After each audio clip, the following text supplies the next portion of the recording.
I've got a question for everybody. What do you do when you're in between clubs?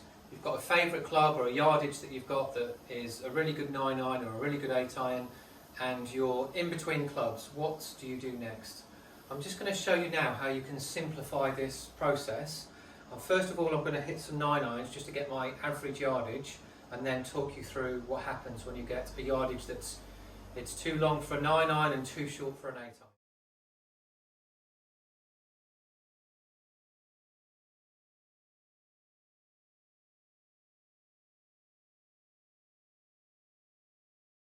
I've just hit 10 shots with my 9-iron and my average carry distance was 132 yards, and that rolled out to a total of 135.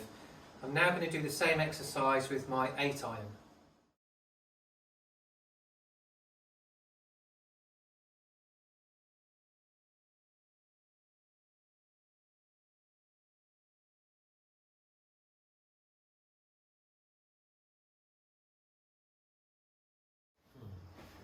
So on the screen behind me I've got the comparison between my 9-iron and my 8-iron.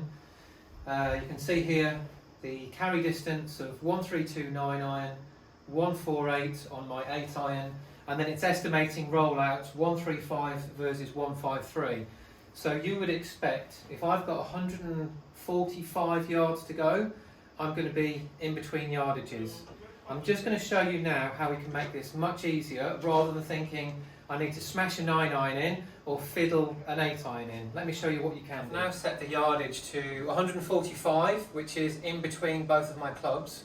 But instead of trying to hit a hard 9-iron or a soft 8-iron, I'm literally just going to hit them based on my test and just show you how far away they finish.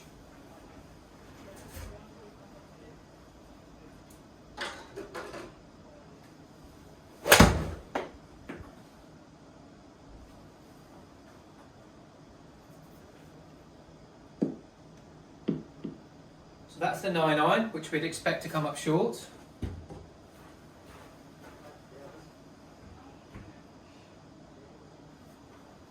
So I end up 1.7 yards short.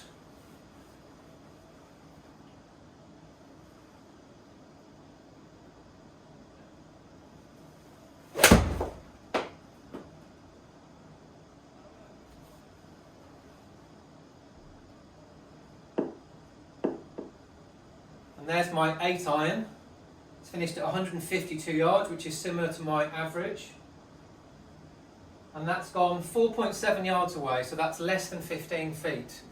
So in terms of if you've got a funny yardage, it's much easier to say, right, hit a normal shot, finish long or short, and then gauge on the pin whether it's a red flag at the front, a yellow flag in the middle, or a white flag at the back.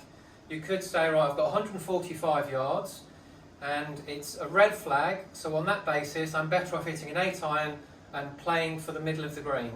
When we have this approach, we're always hitting very, very similar shots, rather than potentially with my 8-iron, this may well go really well, but if I try and take some off my 8-iron, maybe aim a little bit left and try and hit a high fade in just to take some off. So on that one there, I have executed the shot really well, but it's a gamble. It really is a risk. If you feel comfortable hitting those more difficult shots, and it's part of how you play golf and it's successful, carry on doing it. But if it isn't, revert back to how far do you hit your 8 or your 9 and play for the same yardage.